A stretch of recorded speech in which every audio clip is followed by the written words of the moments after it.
There's a moment in 2010s for colored girls that is both devastating and completely unimaginable. And it all centers on one woman, Crystal Wallace, aka the Lady in Brown. Who is ultimately responsible for what happened to Crystal? Was this one man's failure or a collective failure? Either way, it's completely heartbreaking. Yeah, so For Colored Girls is this 2010 American drama film that was written and directed and produced by Tyler Perry as far as the adaptation for the film is concerned. And it was adapted from Intozaki Shange's 1975 original choreo poem entitled For Colored Girls Who Have Considered Suicide When the Rainbow Is Enough. So the film features an ensemble cast, including Janet Jackson, Whoopi Goldberg, Felicia Rashad, Thandiwe Newton, Loretta Devine, Anika Noni Rose, Tessa Thompson, Kimberly Elise, and Kerry Washington, and others, but those are the women who are in the film. And so the film was originally to be directed by Nzinga Stewart, and her screenplay adaptation is part of the Bernard Archives. But Stewart served as an executive producer on Tyler Perry's adaptation of Shange's work, but it's unclear how it wound up. I think there was a little bit of drama that was involved in what happened with the production of this film. But either way, Tyler Perry wound up doing the screenplay and directing the film. So just as a little bit of a background, each of these women in the film deals with a different type of trauma.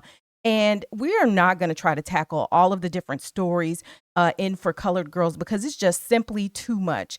And so we're going to center in on Crystal's character. That's Kimberly Elise's character.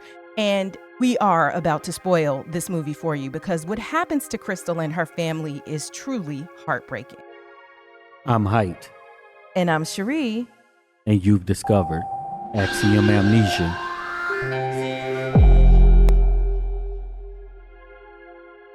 We want to thank all of the supporters who helped to make this video possible.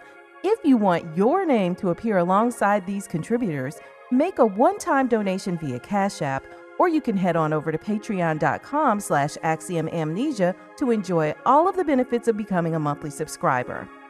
So in For Colored Girls, Crystal Wallace's story centers on this mother who is trapped in a volatile and abusive relationship with her partner, Bo Willie Brown. And he is a troubled veteran who is struggling with alcoholism and psychological instability. He's played by Michael Ealy, and you know Michael Ealy from a ton of different films.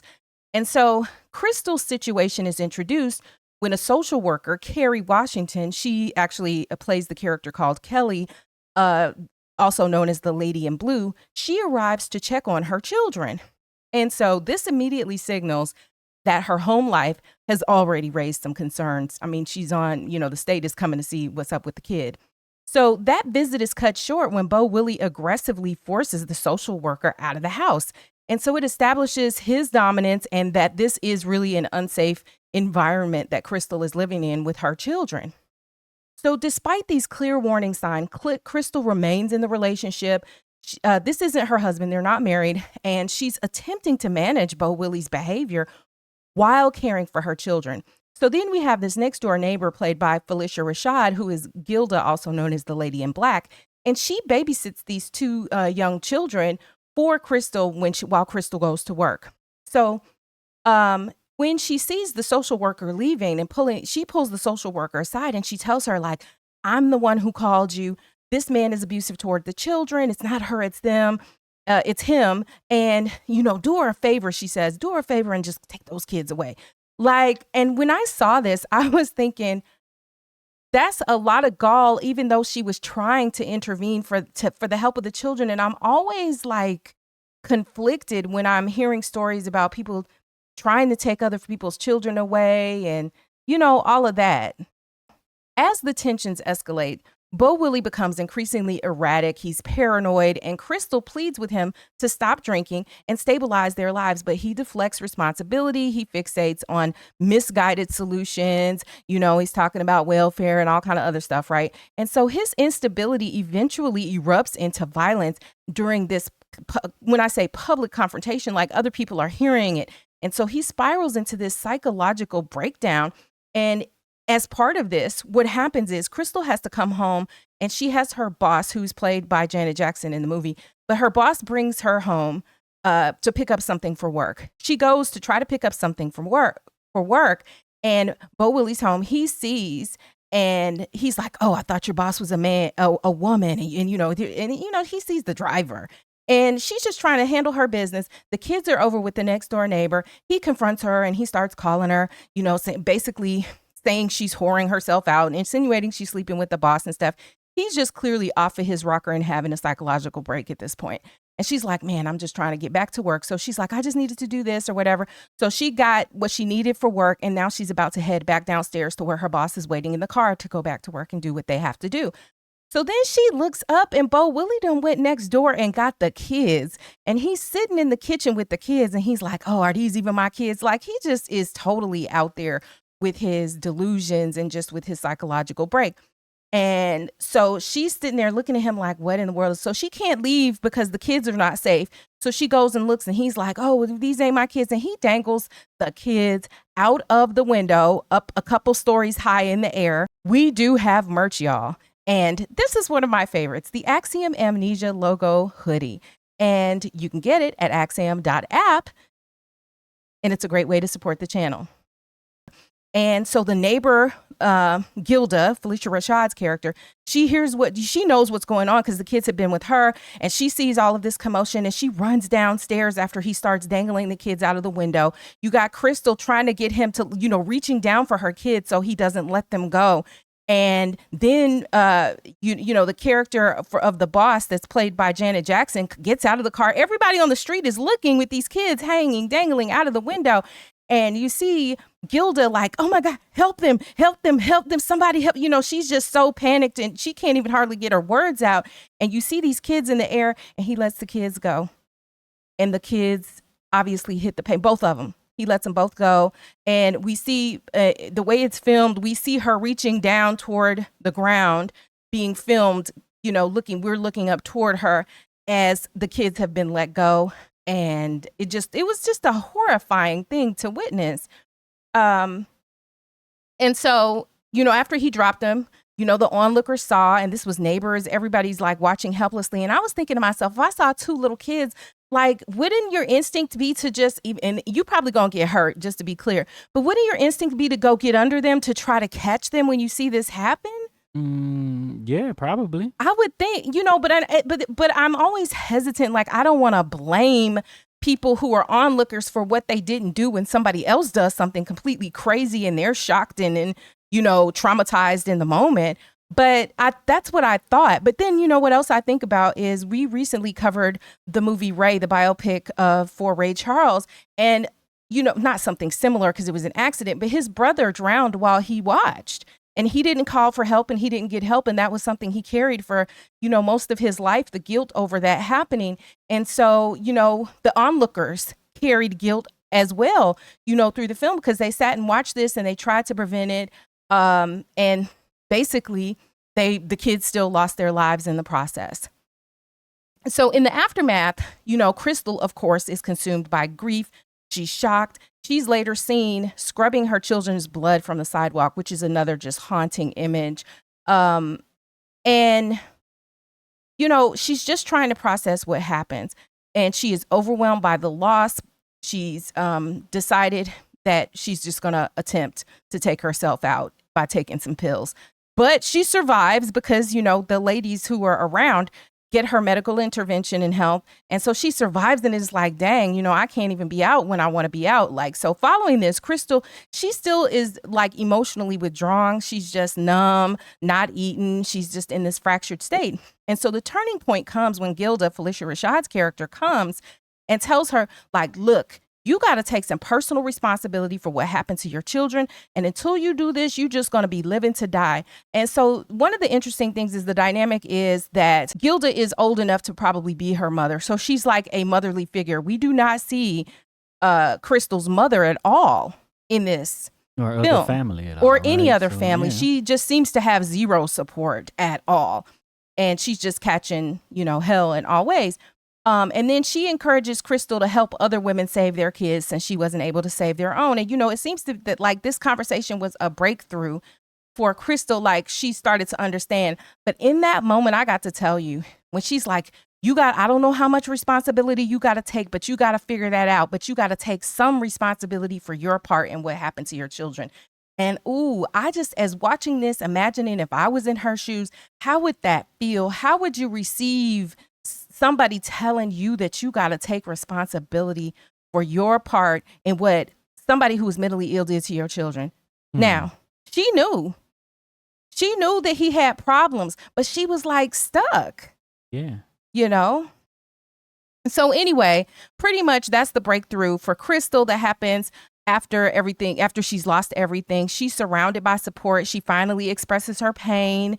And this is the beginning of her first step toward kind of surviving this unimaginable trauma. So then her story ultimately shifts from one of enduring, this treatment and dealing with her mentally ill partner to confronting the reality of the loss and highlighting both the limits of the intervention that other people tried to make, the fragile necessity and necessary role of community in the aftermath of all of this devastation. And then in the last scene, all of the women are together on a rooftop and they're talking. And so Crystal gets her turn to talk, and she says that with her tears, she found God in herself, and she loved her fiercely, like she loved her, self fiercely. And when did that happen? I don't know. At the party? I don't know when that happened, but that's like the note that the movie ends on. And I was just like, it was very emotional to hear those words and to think about what happened to her and her loss. But, Crystal's story forces us to confront something that's really uncomfortable just for human beings, and it's not just that tragedies do happen sometimes, but that what happens in these situations where everybody kind of sees that you're headed toward the cliff, that a tragedy is coming, but it still isn't stopped.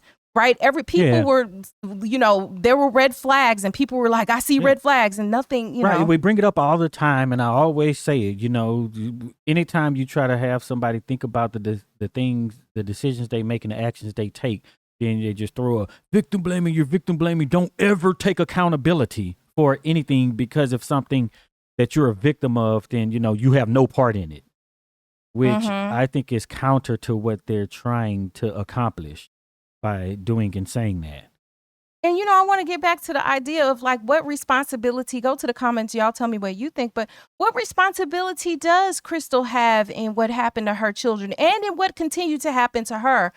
And, I got to sit with that for a while, because on the surface, what I feel like is if it was just Crystal, if she was the only one and didn't have children, then her decision to stay, even if she felt trapped, to not run away, to just keep trying to make it, that decision is like, if she winds up losing her life as a result of it, then that's her own decisions kind of only affecting her, except her loved ones or other people. But you see what I'm saying? But when you have children for whom you're responsible, then the bar is different. I just want to let you guys know that we have over 100 exclusive videos for our members. That includes Patreon, Axiom.app members, and YouTube channel members. You have access to a catalog, so be sure to join today so that you can see all the exclusive content that other people can't see just on regular YouTube. The links are in the description. And so she knew he had problems. She knew that she was doing her best to take care of the family, but she knew. Yeah, but this subject is kind of very relevant now because of these incidents that happened in Louisiana and was it Virginia or Maryland? Yeah, like in Louisiana and Virginia, everybody's talking about, domestic violence now. But, when sometimes saying don't stay is a thing, right? It's not blaming a victim for what's happening to them or what ends up happening ultimately, right? But it's kind of similar to saying, don't wear a miniskirt in the alley at 3 a.m. by yourself. You got to get out of there, get out of that situation. And it's the only way, or one of the ways that we can hopefully prevent some of these things from what we can do, right? Instead of just walking around as potential victims. Well, and for the women and their children, the time when you decide to make the move is the most dangerous time, because it was that time, the lieutenant governor, his wife was divorcing him. She Right. decided to leave, and now this is when he did this. Same thing with all of those babies in Louisiana that man, came. She was leaving him. Yeah. And she, trying to cut the ties. And this was the result of that. And so, we have to we can't be acting like that women are not getting, and children are not getting taken out. And there's no way that I would blame the woman for what's happening in this circumstance. However, I want to be able to prevent. I don't even want to be about blame. I just don't want to see it happen. And so what is the way, what is the resource? I'm no expert on this subject, but what is the resource for people who need to get out on how they can get out? Because there are a lot. And in this case, as we're talking about, these were black women that we're talking about. In this movie, this is a black woman, but in real life, it's black women with black men, and black husbands. And some white ones too, because there's a recent, situation with a woman who was in an African country. I don't remember which one. And, her fiance took her out. Right. And then we allegedly have, Michael Ealy's character, Bo Willie, whoever he is, right? And it's that, he had his issues. And then one would say, kind of like we do with Kanye West, you need to go and you need to get these issues addressed because of, what's going on with you. Right. So we do see him locked up, right, later on, probably regretting what he's done. And if those are his kids, too, then I'm sure he feels somewhat of a victim, too, of what brought on this. Right. Because is it just that because someone done this, then they don't get any, empathy because of what got them into this situation? Because, his whole is hinged on him being a veteran and possibly what he saw and done. Yeah. I mean, he was clearly mentally ill. This wasn't one of those cases where you're just like, oh, this guy's just evil. And he's like, if I can't have you, nobody will. No, he was clearly presented as mentally ill. And so really everybody is a victim of the mental illness, including Bo Willie. Right. And, he wasn't just violent. He was erratic. He was delusional. He had other problems. But Crystal, she was stuck. She was trying to hope for change. She didn't have financial independence. She's trying to take care of everything with these kids. She's trying to survive. And help the person who she loves, right? Yeah. Or loved. Right. And so another question to ask is Crystal staying because she believes that he's going to change or hoping that he changes, or because she doesn't have a safe exit? Because we see what happened. You imagine what he would have done if she just wasn't there one day? Right. But do you just leave people who you care about, right? So let's say this wasn't the issue and it was some other medical issue. Do you just leave because it's like, oh my God, something could happen? Right. Some people do, but a person who really loves a person and is loyal in that way, if they were diagnosed, I don't know, with cancer or something, they wouldn't leave them. Right. So when it's these issues, it's just then you do leave the person with the issue high and dry, which is, I guess, what you think someone should do for their safety. Willie needed treatment. They might have needed to have, and because how he responded when the social worker came to the house, he was like, I tried to get help and I was trying to do whatever with the VA, and you showing up before they did, and you coming to trying to do, that's still an issue today. Yes, and so he had reached out at least on some level to get some assistance. But he needed intensive, he probably needed medication and intensive therapy, but he had psychological problems, and there's just no way around that discussion, but the problem is we see the film opens with him, with them doing the do and her looking completely miserable as part of the process. She's just looking like Celie talking about, Mr. doing his business on her, because she's just trapped, Right.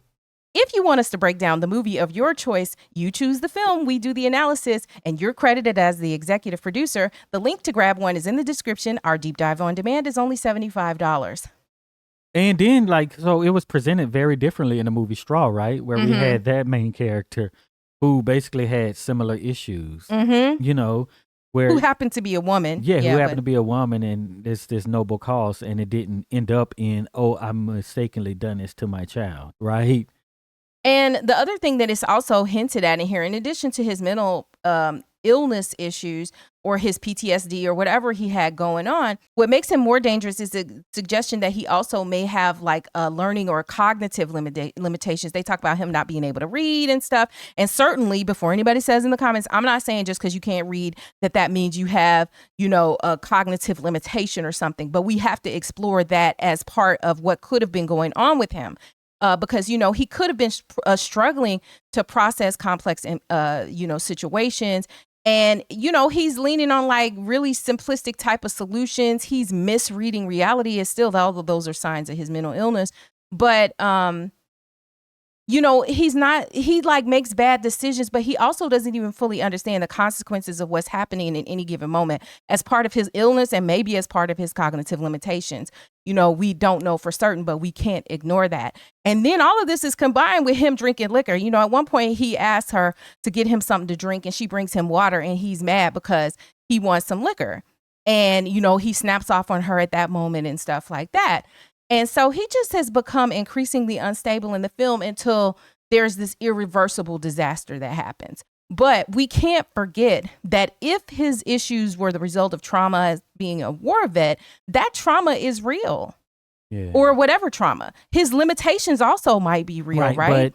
And his environment is unstable because of, the circumstance that he's in. How does he get into the military? Being illiterate. Huh. You know what I'm saying? I don't know. That's a recruiter said, I need to make my quota. I don't know. Is it possible? I guess if you have. Did you come up? So from what I heard, there are some recruiters who let people take the ASVAB test, but you have all the other stuff you have to do along the way. You know what I'm saying?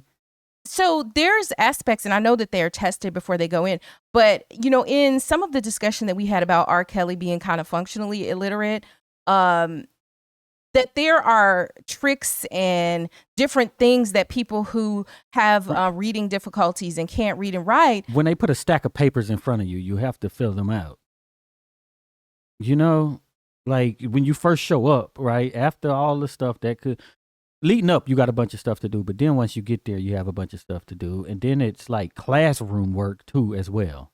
I don't know how you get out of it, but I imagine something like if with the stack of papers, you like, oh, my eye is hurting today, or I'm feeling, like you get sick at some point, or somebody might help you. I don't know. You telling me no, but I don't know. Oh, my eye hurting. No, that don't fly. This is not the common workplace. You can't get out of things for the most part. You know what I'm saying? I got to take your word for it, I mean, so maybe that was something that was unrealistic. Times, people might say it changed, but no. You have to do, you got actual tests that you have to do and all sorts of other things. I don't know. Somebody in the comments will know. But we're not talking about, World War II. We're talking about, whatever, Enduring Freedom and Iraqi Freedom, whatever those campaigns were called. Right. So, I mean, because the movie was made in like 2010. And although, when you think of the adaptation, I mean, this was initially, the idea of it was written in like the 70s, right? So then you got this screenplay that Tyler Perry later, takes on and writes in conjunction, perhaps with others who had laid some of the groundwork. But, it's updated, right? So in 2010, like you said, it'd be Iraq and Afghanistan.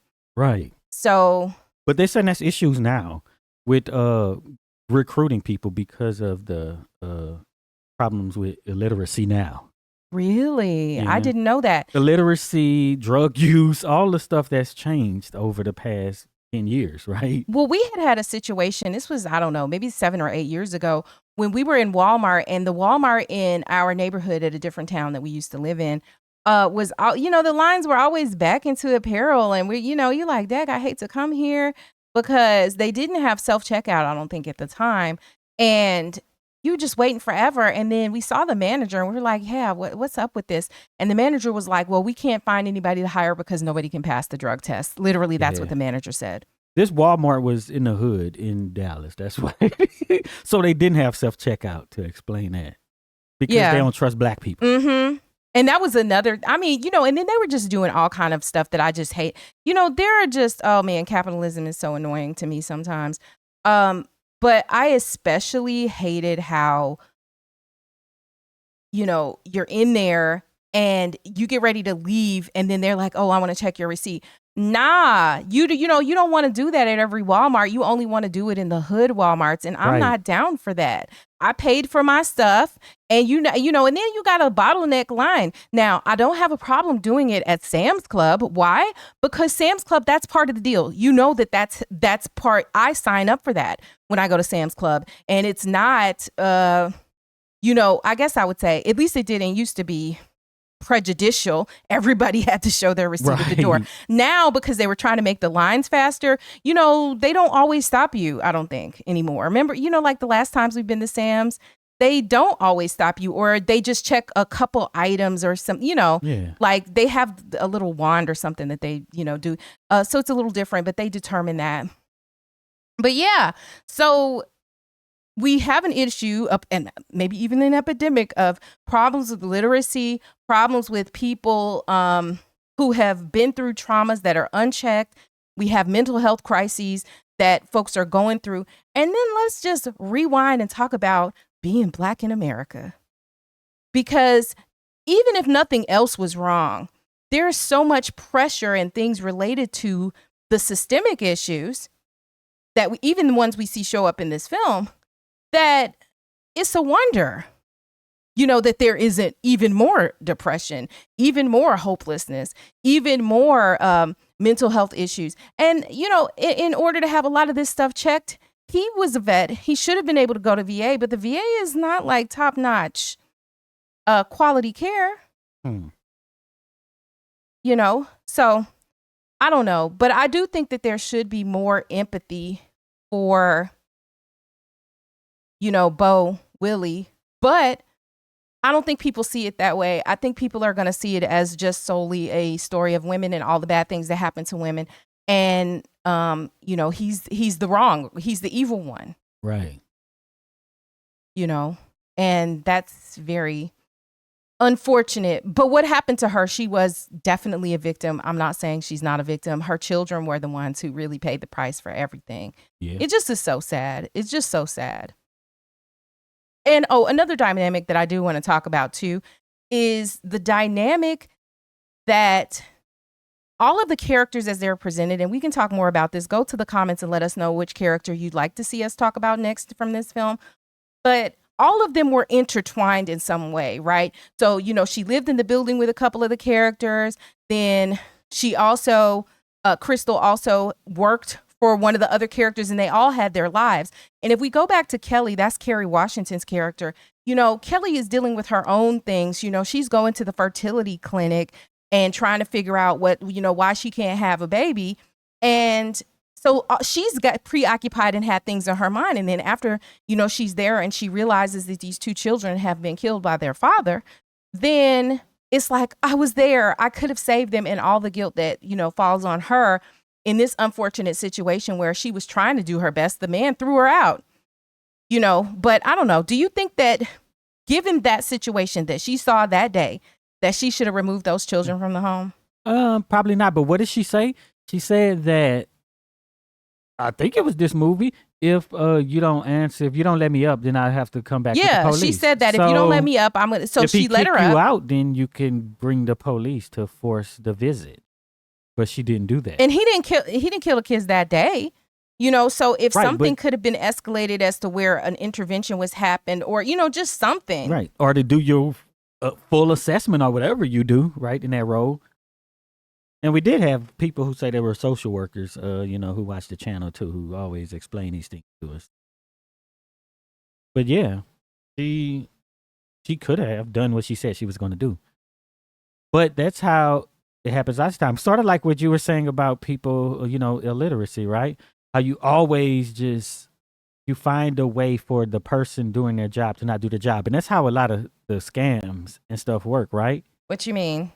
Where, like the SIM swapping and stuff like that, they have this sense of urgency. Oh, you can't do this. Oh, and then you redirect them to something else so they forget they're doing something else. You know what I'm saying? Mm-hmm. So that people don't go through all the proper procedures and channels in their capacity. That are the checks and balances for the system. And I'm not saying this was intentional, but that's what happened in this situation, and she didn't go through everything.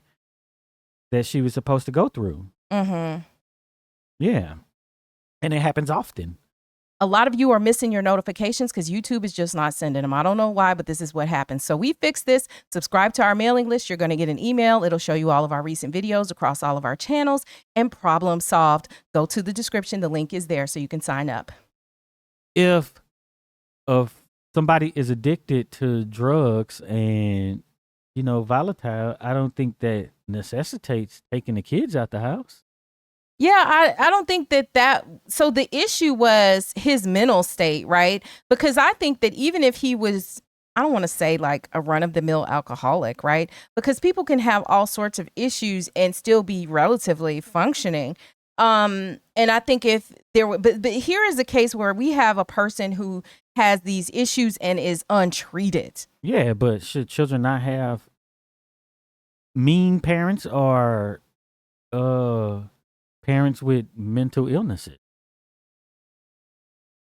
I think it depends on Right. if there's being treatment sought and if it's under control, right? That's like saying, should children have parents who are, I don't know, diabetic or with kidney failure or who have cancer? Right. I mean, mental illness they can't help that either. But just like with these other, as much as you can manage, especially chronic disease, then there is sort of an obligation to at least be above board enough to be able to care And for then we other get human to back to beings. capitalism, then poor people shouldn't have kids Ugh.